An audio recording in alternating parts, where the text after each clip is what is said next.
ॐ पार्थाय प्रतिबोधितां भगवता नारायणेन स्वयं व्यासेन ग्रथितां पुराणमुनिना मध्ये महाभारतम् अद्वैतामृतवर्षिणीं भगवतीम् अष्टादशाध्यायिनीम् अम्ब त्वामनुसन्दधामि भगवद्गीते भवद्वेषिणीम् यं ब्रह्मा वरुणेन्द्ररुद्रमरुतः स्तुन्वन्ति दिव्यैस्तवैः वेदैः साङ्गपदक्रमोपनिषदैः गायन्ति यं सामगाः ध्यानावस्थिततद्गतेन मनसा पश्यन्ति यं योगिनः यस्यान्तन्न विदुःसुरासुरगणाः देवाय तस्मै नमः. We discussed yesterday how Arjuna asked this question, Sthita prajnasya ka bhasha samadhisthasya keshava sthitadhihi kim prabhasheta kimasita vrajeda kim. What is the description of a sthita prajna, of a man of abiding wisdom? Samadhisthasya, when he is in samadhi, meaning when he is absorbed with himself. Or what is the state of the mind of a sthita prajna when he is totally with himself? What's the nature of his knowledge? That's the idea. Sthitadhihi kim prabhasheta. Such a wise man, when he is responding to different situations of pleasure and pain, how does he respond to different situations? Kimasita, when he is not in contact with anyone, when he is only by himself, then how does he remain with himself? Vrajeda kim. And when he moves out, when he goes out doing his different actions, then how does he act? How does he approach the world? Therefore, basically, 4 questions are asked by Arjuna, and then Lord Krishna replies them. In short, Arjuna wants to know what are the characteristics or natural traits of a sthita prajna, of a man of wisdom.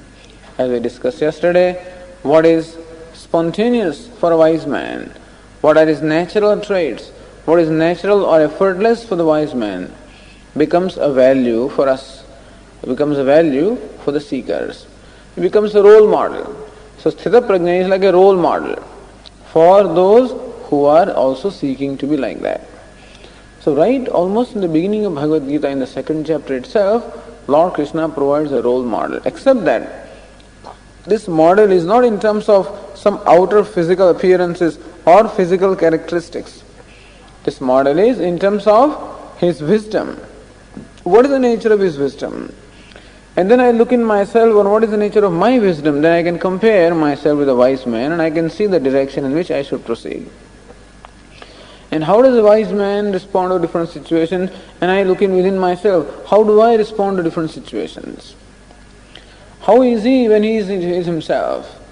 And I look at myself, how do I feel when I am with myself?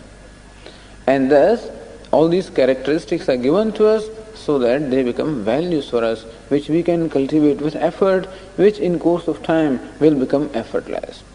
As I said yesterday, scriptures give us those values which are inherent in us, but which at the moment do not appear to be inherent. As I said, non-violence, truthfulness, all of these are inherent in us. They are the nature of the self. And that's the reason why someday they can become spontaneous. If they ask us to do something which is not natural for us, then it won't work. Suppose they ask you to stop your mind, something not natural. Or walk on your head, something not natural. So if such instructions are given to us, then we can never be at home with them because it is against our nature. So instruction should always be of the nature with which we can be at home, or which when we cultivate deliberately, then which in course of time can become effortless for us.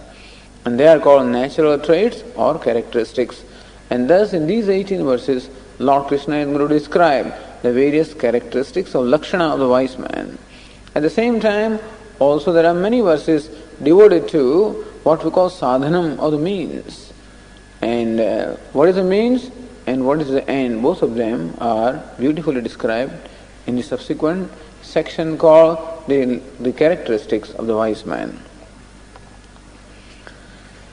And thus, keeping all this in mind, in the verse 55, Lord Krishna says, Shri Bhagavan Uvacha, Prajahati yada kaman sarvan partha manogatan atmanye vatmana tushtaha sthita prajnas tadochyate.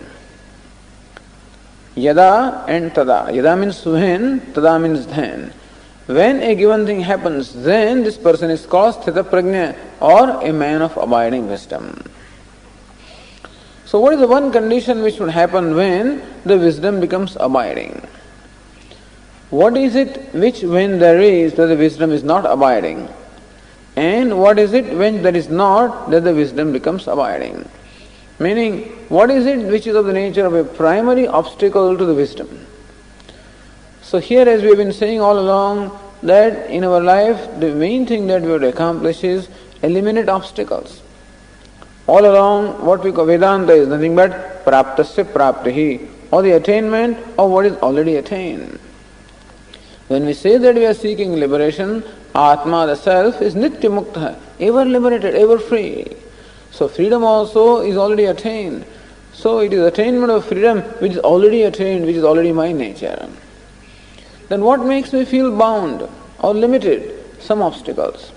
All we have to do is to remove those obstacles. It's a matter of owning up ourselves rather than becoming something. We don't have to become free.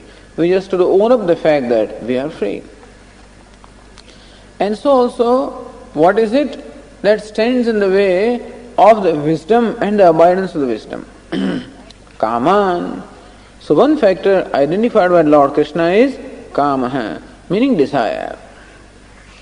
So desire is something which stands as an obstacle to the abidance of the wisdom. Even if the person has the knowledge, that knowledge will not become abiding as long as there is a desire in the mind. Why is it so? Because desire is a product of ignorance. How do we say that? Because what does a desire reflect? Desire reflects a lack or a sense of insufficiency, a want within myself. Because what do I desire? I always desire something which I do not have. No one is ever going to desire something that one has. Like always Swami likes to tell the story of this man who performed a great penance to please the Lord. As a result of the penance, the Lord appeared before him. So, okay, what can I do? What do you want? Which desire do you have that I can fulfill? God asks this man. And man makes a request. Oh Lord, please do one thing for me. Please give me a head over my shoulder. So then God says, well, I'm sorry, I can't do that. I can't give you that. Says, why? I have a very simple desire. Please give me a head over my shoulder. God says, I'm sorry, even I cannot do that. So this man says, I thought God can do anything. And here you say that even you cannot give me a head over my shoulder. How come? Lord says, because you already have it. And even I also cannot give you what you already have. If you want another head, I can give you. If you want some modifications in your head, like if you want 2 more eyes at the back, I can perhaps give you. If you want something inside the head, I can give you. But then, head as such I cannot give you because you already have. Idea is, such a desire is not possible. No one can desire for something which one has. Therefore, desire can be only for an object which one does not have, or which one thinks one does not have. Either way. I can desire for something which I have. When would it be? When I do not know that I have it. Like the case of this class, the standard case of the man with glasses, reading glasses. So man is reading a newspaper with his reading glasses on, and then comes along a friend and is talking to this person, and then while talking to the friend, this man simply tucks away his glasses upon his forehead and then talks with him. And thus the talk goes on for about half hour. That visitor goes away, and this man is ready to read his newspaper again. And then he looks for he can't read it. Then he realizes, oh, his glasses are not on. He looks for his glasses all over. In the drawer, here, there, underneath, and behind and under the newspaper, in all sorts of places, he's looking for his glasses, reading glasses. Doesn't find it. And starts shouting and screaming, what happened to my reading glasses? Where is everybody? Where have you kept it? And stuff like that, as people do. Then his wife comes out and says, what happened? Says, well, I can't find my reading glasses. Where did you keep them away? They were here half an hour ago. What happened to them? Wife says, I'm sorry, I don't know where your reading glasses are. And thus he watches this whole drama. As this man is, getting more and more angry. And a small child comes along and says, Dad, what happened? Says, my son, where are my reading glasses? I can't find them. Says, Dad, with one condition, will you give me a candy? Then I'll show you where your reading glasses are. Sure, I'll give you a candy. Says, Dad, your reading glasses are on your forehead. Then the man realizes, hey, the glasses were always here and I was looking for them. It's possible that we may be looking for something which we think we do not have. So desire can be for something which I really do not have, or desire can be something for that which I have but I do not know that I have. In this case, what is the desire that a human being has? Kaman. Kama means desire. In fact, desires are many. But what is it that a man desires really? Or what is the desire behind all the desires? That is desire for happiness, or desire for freedom. So in and through the fulfillment of every desire, man is really seeking freedom or happiness.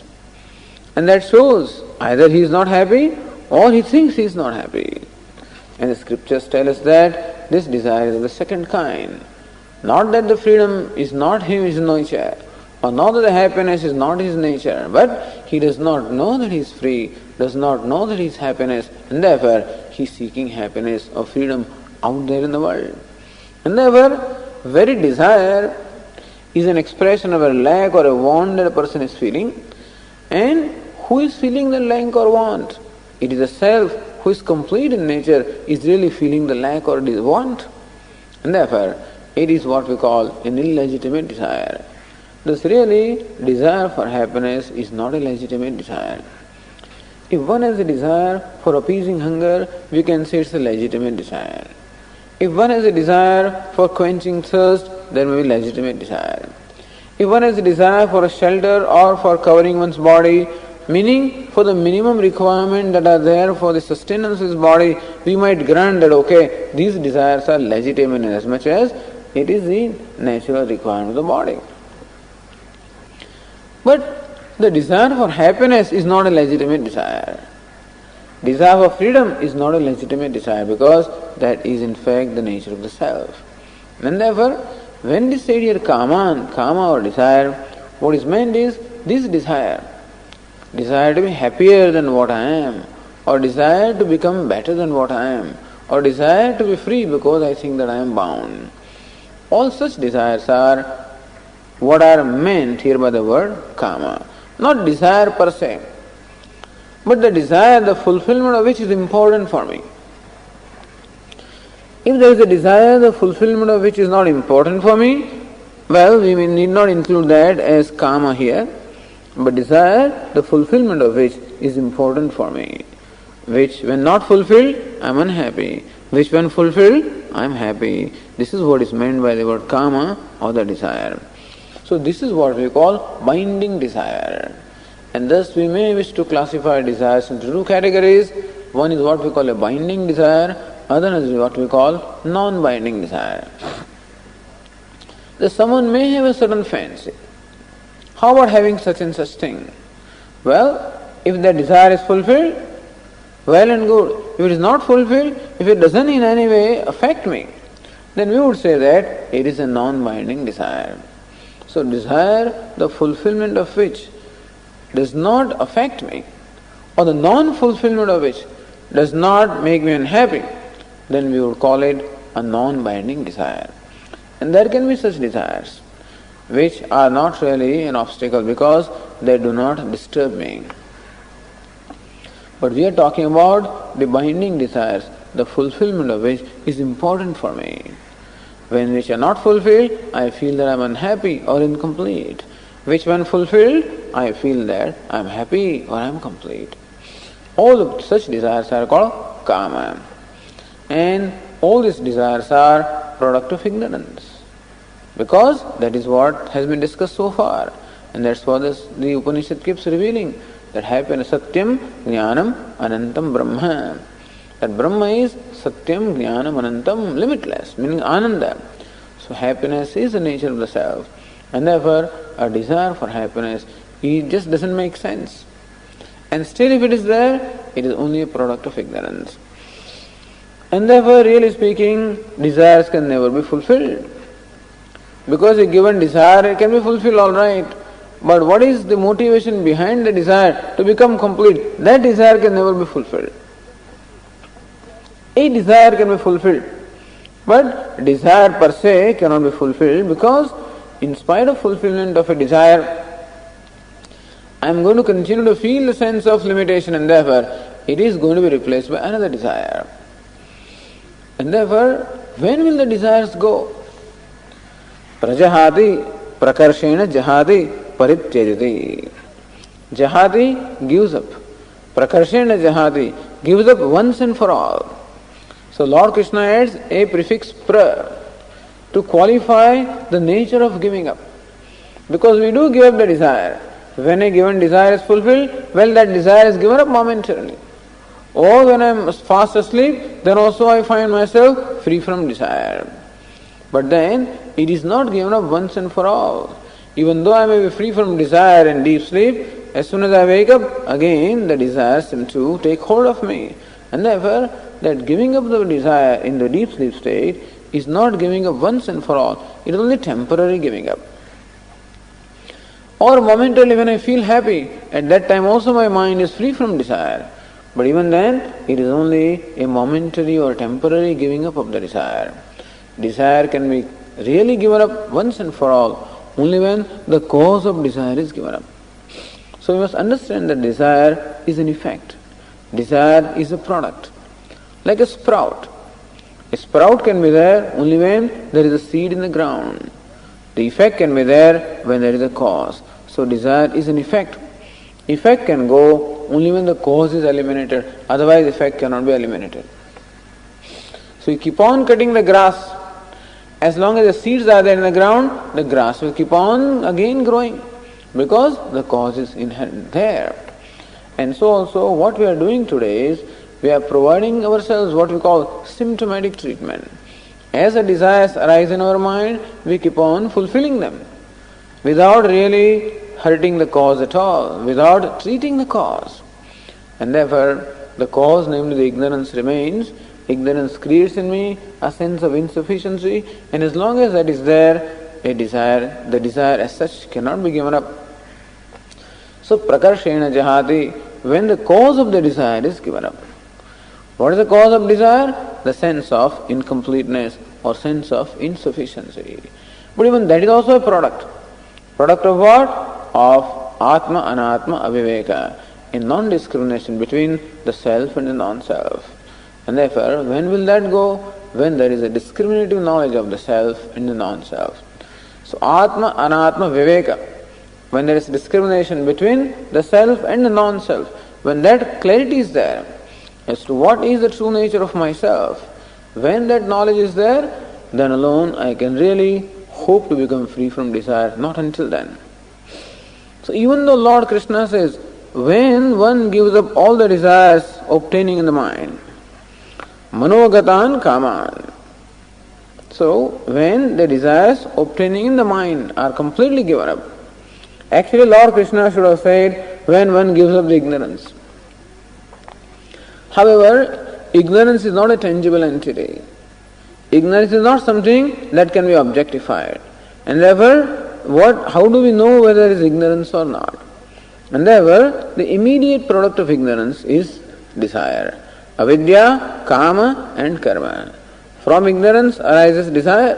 From desire arises various actions to fulfill the desire. And from that arise the results of the action, which generate what we call likes and dislikes. And thus the whole chain of the desire and action and reaction goes on. But then we know, when there is a desire in me, when I find within me a sense of insufficiency or a lack, then I know that there is ignorance there. And that can go only when the ignorance goes. So what Lord Krishna here means is, when the ignorance goes away, then the desire drops off. In fact, desire can never be given up. Desire has to drop off. And thus, the renunciation that they are talking about in Vedanta is always the renunciation of desire. Even though normally we talk of renunciation of action, that he has renounced all the actions. But again, action, as we said, is something that is motivated by desire. And one cannot give up the action when there are desires within the mind. Otherwise it's a terrible situation. It's a very unnatural situation. That the mind is flooded with various desires and the person has given up all the actions, renounced all the actions, he is called a mithyachara, he is a hypocrite. Or whatever. But it is not possible for us to give up desires. All we have to do is to give up the cause of the desire, in which case there is no reason for the desire to arise. And thus, when it is said, prajahati yada kaman sarvan partha manogatan. Manogatan meaning those manasi pravishtan, hrudi pravishtan. All those desires which have entered the heart, or which have entered the mind, when they are given up. And Lord Krishna makes it a point to say that the desires are in the mind. Because there were certain thinkers in India, in the olden days, who thought that desire is the nature of the self. Like the Vaisheshikas, the Naiyayikas used to think that kamaha, etc., desire is the nature of the self. But here Lord Krishna says, no, desire is not the nature of the self, desire is something that obtains in the mind. If desire was the nature of the self, we can never get rid of it. Because what is natural cannot be gotten rid of. What is incidental can be eliminated. For example, when there is dirt in the water, we can remove the dirt. Because dirt is not the nature of water, it is something foreign or incidental. And similarly also what we call desire. And by desire we should also understand here the opposite of it. So kama is also called raga. And when there is raga, there is also going to be dvesha. So by the word kama, we have to understand raga and dvesha, attachment and aversion, both of which cause desires. When there is an attachment, then there is a desire to gain that object of attachment. When there is an aversion, there is a desire to avoid or get rid of that object of aversion. And therefore, by the kama or the desire is meant both raga and dvesha, attachment and aversion. Both of them have to go. And so one has to really become free from attachment and aversion. And one cannot become free unless one gains the knowledge of the self that is free from attachment and aversion. And this becoming free from raga, dvesha or attachment and aversion is to be carried out in two steps. The first step was described here as karma yoga. How by karma yoga we discussed? How by the prasad buddhi? Meaning accepting whatever result comes to us as prasad or grace of God, how we become free from reactions to the results and situations in life. And how by performing whatever actions come to our share, by performing them also as the command of the Lord, and performing that as His command, and doing them happily also again make us free from the reactions. So karma yoga essentially makes a person free from reactions, but not totally. Ultimately the raga dveshas will go only by the knowledge, but then they have to largely go by what we call karma yoga. So sarvan partha manogatan, the desires are all embedded in the mind. They are not the nature of the self, and therefore they can go. Had they been the nature of the self, you could not get rid of them. Therefore, Upanishad says, Yada sarve pramuchyante kaman yasya hridisthitaha. Kama yasya hridisthitaha.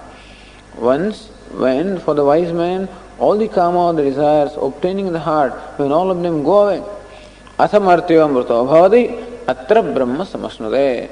Then this martya, the mortal one, becomes immortal. Atra Brahma Samasnade, and he attains or enjoys Brahman right here.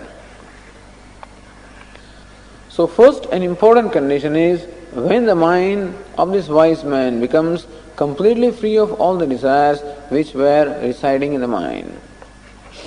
And thus desire is identified here as the primary obstacle to the knowledge. And desire gives rise to many secondary obstacles. When raga is there, dvesha also is there. Kama is there, krodha is there. Krodha means anger. Anger also further gives rise to other things. So it gives rise to love, greed, it gives rise to pride, it gives rise to jealousy, it gives rise to all these other secondary effects also. And therefore the primary is the kama. So they recognize the sixfold enemies, internal enemies. The Shad Ripuhu they are called. Kama, Krodha, Lobha, Moha, Mada and Matsarya. Kama means passion or desire. Krodha the anger. Lobha the greed. Moha delusion. Mada pride. And Matsarya is jealousy. All of them will go when Kama goes. So therefore, Kama or the desire is identified here as the primary obstacle to the abidance of the knowledge. And as long as mind is under the spell of this Kama or the desire, so long it is not possible for the mind to be an abiding mind because it will again and again disturb by the desire. And this is going to be discussed at great length in the 3rd chapter, where Arjuna asks this question. Asakena prayuktoyam papam charati purushaha anichanna vivarshaneya baladiva niyojitaha. Arjuna asks the question there, O Lord, what is it within the heart of a man which compels him to commit sin? Which compels him to go against his own values? What is it? And Lord says, Kamaeshaha, Krodeshaha. It is anger, desire, which itself becomes anger and compels the man. Mahashano Mahapapma Vidhenam Vairanam. Mahashana, this desire, his belly is so large that it can never be filled. Its appetite it has unquenchable appetite. Mahapapma, and it is the source of all the sin because it results into anger. And anger makes a person do things which are totally against his own nature. So Mahashano, Mahapapma, Vidhenam Vairanam. Hey Arjuna, may you know this Kama and the Krodha, the desire and anger as the Vairi, as an enemy. So Lord Krishna also instructs us to fight with the enemy. People say that the purpose of Bhagavad Gītā is to instruct Arjuna or to command Arjuna to fight the battle. But which battle? Lord Krishna is not so much interested in the outer battle. Really the battle that we have to win is the inner battle. And therefore Lord Krishna identifies the enemy. Vidhenam Vairanam. Hey Arjuna, may you know this to be Vairi or your enemy. Where enemy for whom? Enemy for the person who is seeking knowledge. Enemy is for the person who is seeking wisdom. Avartam jnanametena jnanino nityavairina kamarupena kaunteya dushpurena analena cha. This kama, the desire, is compared to a fire. And just as we pour butter into the fire and how the tongue of the fire leaps, and so also as we keep on fulfilling these desires, the fire of desire keeps on becoming more and more intense. And so, therefore it is said, Kama Rupena Kaunte Dushpurana Analena Cha. It is a fire which can never be quenched. And thus, this Kama, Avrutam Jnanametena. The Jnana means the discrimination is something that is veiled by this Kama or the desire. Jnanino Nityavairana. So that which is a Nityavairi or ever an enemy of the person seeking knowledge. Person who is a discrimination. An ignorant worldly person does not even know that desire is an enemy.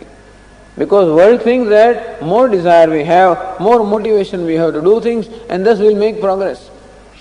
So whenever you give this kind of a talk in the world outside, they'll ask you a question right away. Swamiji, if you say that all desires should be given up, then how will the world make progress? Everybody is worried about the world progress. Because they think that it is a desire which is responsible for the progress. On the other hand, desire is responsible for all the evils in life. And therefore, Jnanino Nityavairina, for the one who has a value to become free from desire, he finds that desire is a great enemy. Because ultimately it only causes me to run into the world and causes me all kinds of likes and dislikes are created, and therefore the seeker of the knowledge knows desire as an enemy. And therefore in this verse, Lord Krishna presents kama, the desire, as the primary obstacle to the knowledge. When that obstacle goes away, then one gains what we call an abiding knowledge. But if this is all that is said, perhaps it would have been incomplete. If it is merely said that when one gives up all the desires, then one is a wise person, then it would have an incomplete statement. That's what Shankaracharya says. Sarvakama parityage tushti karana abhavat sharira dharana nimitta sheshe cha sati unmatta pramattaseva pravritti prapta. Says an ordinary person gains his happiness from what? From the fulfillment of desire. Usually, when does a person feel happy? When a desire is fulfilled. Now here you say that this is a person who has given up all the desires. That means that there is no source for him to be happy. Because what is the source of happiness? Fulfillment of a desire. When do I feel happy? When I get something that I like or I love. So when some attachment or like is fulfilled or desire is fulfilled, that is when we find that we feel happy. And thus, when all the desires are given up, then the only source of happiness that a person has is given up. What's the reason for him to live? And also one cannot die, because death is not in my hand. As long as the body is, so long the life continues. And how long will the body continue? As long as prarabdha is. As long as destiny is, so long the journey of the body will continue. So imagine the condition of a man who continues to live all right, but for whom there is no desire and therefore there is no source of happiness at all. So there is no reason for him to continue to live, and still he continues to live because the prarabdha or the destiny continues. Then how is that person? Unmatta pramattaseva. Then that person is like a drunkard, or like a fellow who is totally under the spell of delusion. So then that person is like a mad person, or like the one who is totally intoxicated. A mad person has no reason to live, but he continues to live. A person intoxicated also, he somehow, because his body goes on, and then he is, even though he has no reason. And similarly, if merely it was said that a person is called wise because the person is totally free from desire, then perhaps one would feel, and particularly the people who think that the happiness is only in the material would definitely feel that this man must be either intoxicated or he must be mad. Therefore, Lord has to add here a very important condition which distinguishes a wise man from a crazy person or a mad person. And what is that? Atmaneva atmana tushtaha. When such a question arises, the answer is given. Atmaneva atmana tushtaha. There is all the reason for him to live, because he is tushtaha. Tushtaha meaning that one is alam pratyavan. Tushta means one who is contented. One is totally satisfied. What exactly is the description of satisfaction? Alam pratyavan. Alam means enough. One who enjoys a state of mind which one enjoys when one is enough. So when I'm eating food and then they give me cake and they give me all kinds of things, which I love, then a point comes when I have to say, alam, enough. Even I who love and perhaps eat without any kind of a discrimination, let us say, even that person also will have to say, enough. When do I say enough? When I'm completely satisfied. So satisfaction or the contentment that we have usually is expressed as alam or enough. So what is sense of satisfaction I feel when it is enough? That is called tushti. So tushti meaning this contentment or the satisfaction or the fulfillment one has when one does not need anything more, when there is no more desire, when one is totally content. So tushtaha, the wise man is the one who always feels the sense of contentment or total satisfaction, total happiness. But where is the source of happiness? You said that he doesn't have any desires anymore. And therefore, the common source of happiness that is there for him, that is the fulfillment of desire, that he doesn't have. Then where does his happiness come from? Atmaneva atmana tushtaha. Atmaneva pratyegatma swarupeva. Within himself, meaning within the self, that is the indwelling self. Atmana tushtaha. He is happy within himself by himself. Usually, the happiness that an ordinary person feels is always happiness with some reason. You always ask, how do you feel? How come you are feeling happy today? Oh, because today is my birthday, or something like that. Or, how come you are happy today? Because I got a job. What makes you happy today? I got admission. So you ask a person, why are you happy? The person will always have some or the other reason. So happiness that an ordinary person feels is due to some reason, some nimitta. And that is called naimittikam sukham. Happiness that arises on account of some external factor, some external cause. So happiness of an ordinary person is always caused by something other than himself. Just to distinguish this wise man from an ordinary person, Lord Krishna says, Atmana tushtaha. Sveneva bahyalabha nirapekshaha. Sveneva, by himself. Bahyalabha nirapekshaha. Without any expectation or dependence upon bahyalabha or an external gain. So it is not that this person is happy because he got something.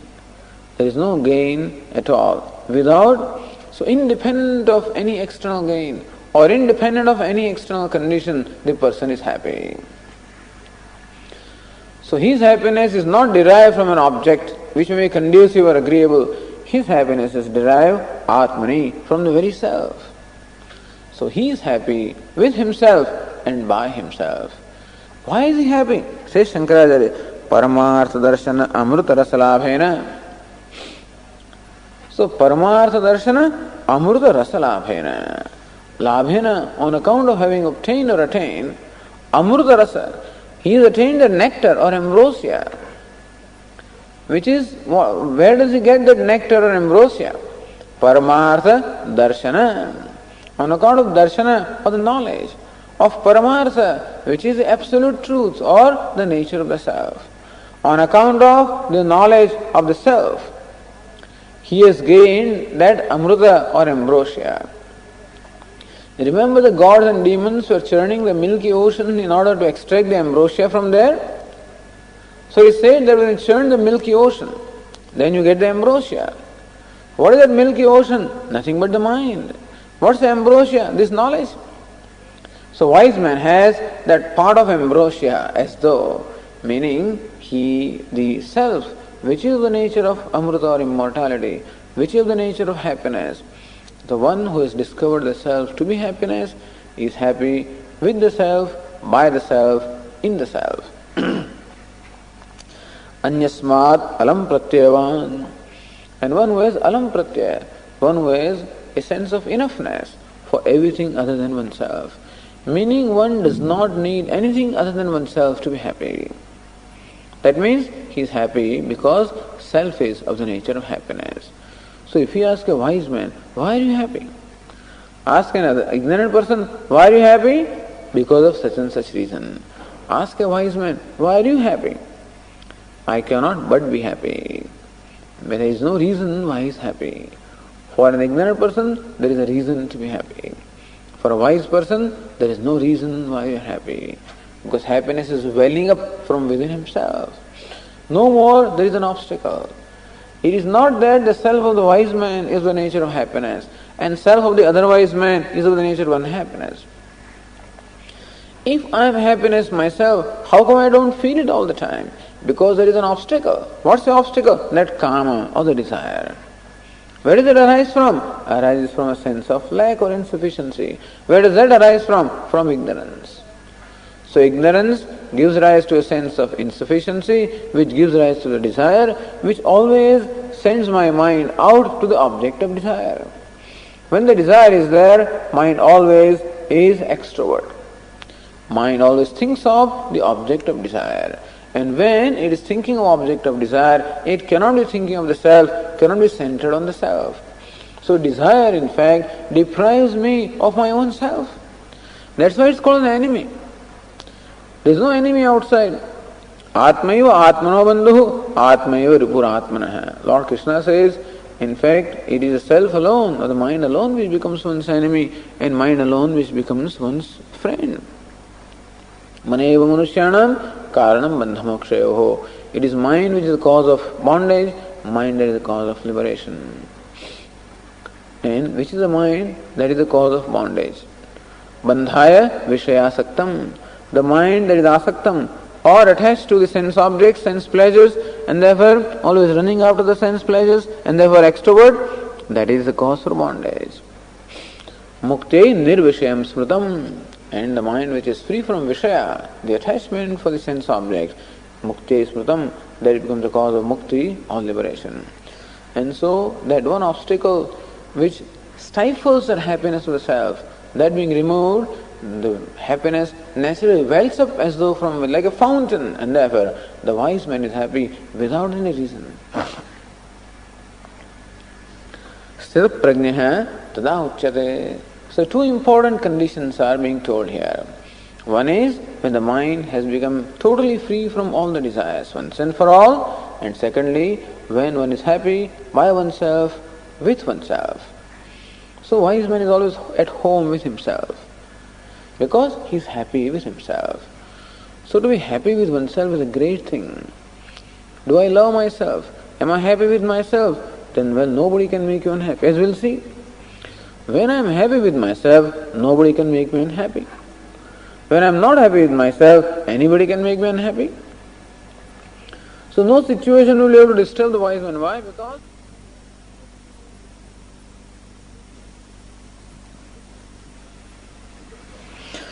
Sthita prajnaha vidwan tada uchyate. Tada, then vidwan, this wise man is called Sthita prajnaha, or a man of abiding wisdom.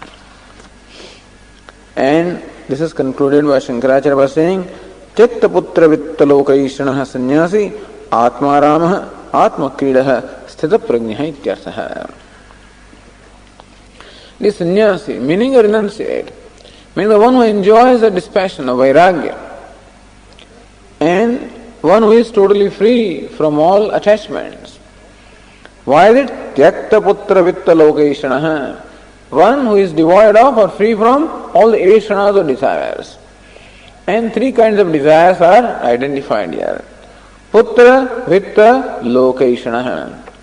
Putra means desire for progeny. Vitta is desire for wealth. And Loka is desire for the other world. So in the olden days, they used to look upon the desire of a man as made up of the desire of these three categories. Desire for progeny a person had, because he can be happy only if he has a son or a children, then they will do all the rituals and the rites that are required after his departure, so his place will be assured. It is putrena ayam lokaha jayaha. If you have a son, then you can definitely win this world or the earth. You can definitely be born again on the earth. Not worse than that. And then karmana pitrulokaha. If you perform karma or action, pitrulokaha. Vidya devalokaha. If you have upasana or meditations, you can go to heavens. And these are the beliefs there. And therefore, these are the three kinds of things that a man wants. Man wants security and happiness here, as well as hereafter. And therefore, he wants progeny, he wants wealth, and he wants loka or the other world, or he wants name and fame. When one is totally free from all these kinds of desires, then that is only sannyasi, that is the one who has that wisdom. He alone, in the wake of the knowledge, becomes free from these desires. Atma Ramaha, Atma Kridaha. He is called Atma Ramaha. The one who has ārāmaha, the one who has resting place, or one who revels in Atma. So one who revels with the self, it's called Atmaramaha, Atma Kridaha, one who sports with oneself. See, the wise man sports with oneself. The idea is that sport gives us happiness. When we sport, but for sporting, I always require something other than me. The wise man seems to be as happy as the one sporting with someone near and dear or a beloved, but then he is happy because even though he is just sporting with himself, meaning he is as happy as a man sporting with someone because he is the happiness of the self or Atma Ramaha. Usually you revel in the objects of our like, he revels only in himself. Sthita Prajna, he is called a man of abiding wisdom who revels himself, who is happy with himself, enjoys himself, and therefore he is happy with everything else. A good thing is, when I am happy with myself, I find myself happy with everybody else and everything else. Everything looks good when I am happy with myself. And nothing looks good when I am not happy with myself. This is the idea. So, Atmaniva Atmanatushtaha Sthita Prajnistadochyate. This is the answer to Arjuna's first question. Sthita Prajnistika Bhasha. What is the description of a Sthita Prajna or a man of abiding wisdom? This is his description. Not a physical description. This is a characteristic of his mind. That his mind is completely free from the hold of desires, or completely free from the hold of likes and dislikes. And he is totally happy with himself, by himself, without the need for anything other than himself. Meaning, he is naturally happy, effortlessly happy. There is no effort required for him. This is what is the nature of happiness. This is the primary characteristic of a wise man. Okay.